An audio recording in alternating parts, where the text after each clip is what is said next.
Welcome back again दोस्तों, कैसे हो आप सब। तो आज सबसे पहले मैं आपसे एक सवाल पूछूंगी। मान लीजिए आपके सामने आपके किसी लव वन की डेथ हो जाती है और अगले ही पल वो उठकर मुस्कुराने लगता है, तो आपको कैसा फील होगा और क्या होगा जब ये सब आपका बस एक भ्रम होगा। आप अपना जवाब कमेंट सेक्शन में भेज दीजिएगा।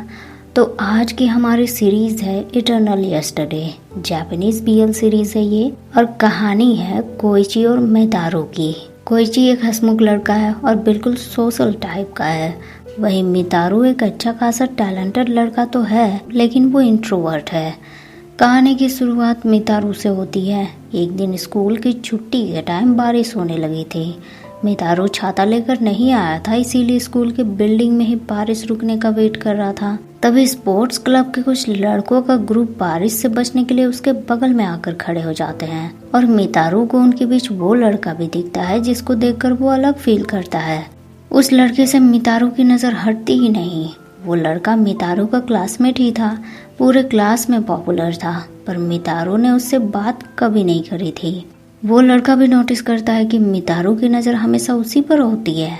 एक दिन लंच के टाइम वो मितारो को बाहर बुलाता है, उससे बात करने की कोशिश करता है और मितारो को उसका नाम पता चलता है। उसका नाम था कोइची।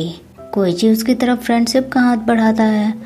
उस दिन के बाद से कोइची और मितारो साथ में लंच करने लगते हैं, लेकिन दूरी बनाकर वो एक दूसरे से बात नहीं करते। पर मितारो नोटिस करता है कि कोइची हमेशा लंच पे बहुत बड़ा टिफिन लेकर आता है और उसमें बहुत सारे डिशेस भी होते हैं।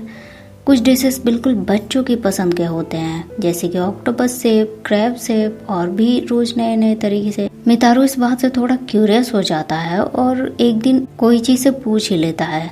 कोइची उसे अपनी फैमिली के बारे में बताता है कि उसके 2 छोटे छोटे भाई बहन हैं, इसीलिए मॉम ऐसे डिशेस बनाती है, और एक क्रेब वो मितारो की तरफ बढ़ाता है। मितारो उसे खाता है और उनकी दोस्ती एक स्टेप आगे बढ़ जाती है। एक साथ लंच करने के बाद से अब स्कूल छोड़ने तक, लाइब्रेरी में पढ़ने तक ज्यादातर काम वो साथ में करने लगे। मितारो उसे अपना घर दिखाता है। उसका आलीशान घर देखकर कोइची बहुत एक्साइटेड हो जाता है, पर कोइची का घर ज्यादा बड़ा नहीं था और जब वो दोनों होमवर्क करने उसके घर जाते थे तो बस भाई बहन को संभालने में ही टाइम निकल जाता था। एक शाम स्कूल की छुट्टी के टाइम फिर से बारिश शुरू हो गई। कोइची छाता लेकर मितारो के साथ घर के लिए निकला। आज मितारो के मन में एक सवाल आता है और वो कोइची से पूछता है, अच्छा बताओ तो, हम जब भी ऐसे रोड पर आते हैं तो तुम हमेशा मेरे लेफ्ट में क्यों आ जाते हो। कोइची ने सोचा नहीं था कि मितारो ये भी नोटिस करेगा। वो जवाब देता है, क्योंकि मैं राइट हैंडेड हूँ और इधर से मान लो कोई भी बाइक आई, कार आई तो तुम्हें बचा सकता हूँ। तभी एक वैन उनके पास से गुजरी और अगले ही पल मितारो ने देखा कि उनका छाता बीच रोड पे पड़ा हुआ है और कोइची दूर झाड़ियों में गिरा हुआ है।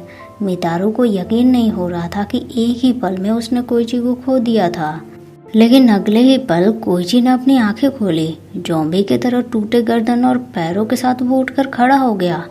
अपनी गर्दन ठीक किए, मितारो से पैर ठीक करवाए और वो बिल्कुल नॉर्मल इंसान की तरह वापस से जिंदा हो गया।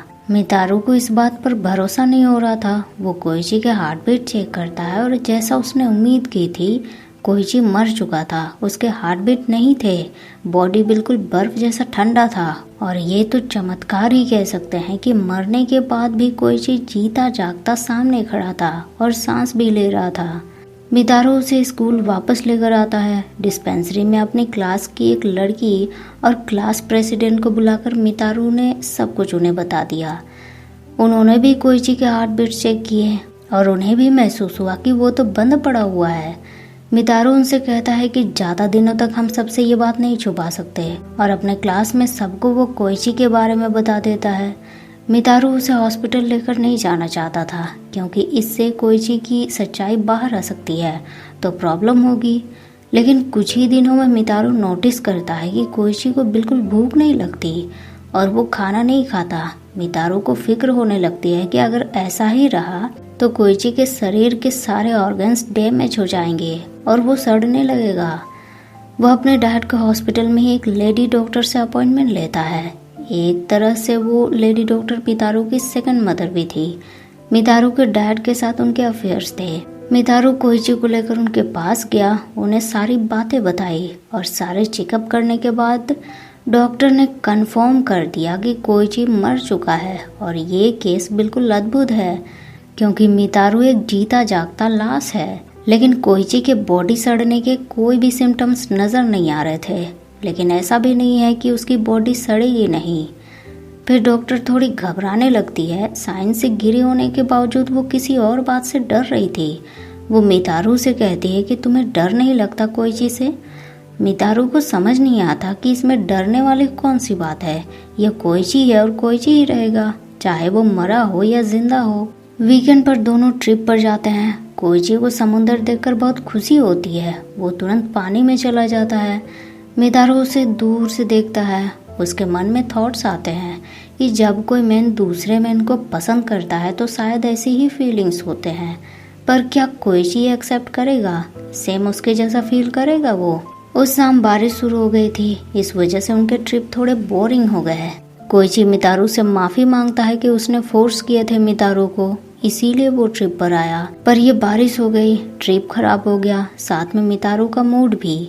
मितारू उसे मना करता है कि माफी मत मांगो, लेकिन कोइची उस पर चीखने लगता है। वो शायद किसी तरह से फ्रस्ट्रेट था। मितारू से कहता है कि मैं हमेशा तुम्हें अपने साथ हर जगह लेकर जाता हूँ, मैं तो फन करता हूँ, पर तुम कभी इंजॉय नहीं करते। तुम्हें मेरा साथ पसंद ही नहीं। एक्चुअली तुम्हें किसी का साथ पसंद नहीं, तुम अकेले रहना चाहते हो। मितारू उसकी बातों से दुखी हो जाता है। कोई को रियलाइज होता है और वो माफी मांगता है, पर मितारू तुरंत टेंट से बाहर भाग जाता है। कोइची उसके पीछे जाता है, उसे बोलता है मितारू मैं फ्रस्ट्रेट हो गया था। एक्चुअली तुम मेरे लिए हमेशा से स्पेशल हो। मैं तुम्हें अपनी लाइफ का नंबर 1 पर्सन मानता हूँ और एक्चुअली उससे भी ज्यादा, और चाहता था कि तुम्हारे लिए भी मैं नंबर 1 बनूं। इसी वजह से मैं फ्रस्ट्रेट हो गया था।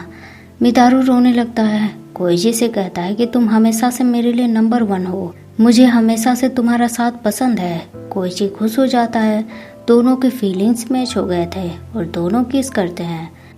कुछ ही दिनों में कोइची नॉर्मल होने लगता है। वो लास्ट से थोड़ा अलाइव दिखने लगता है।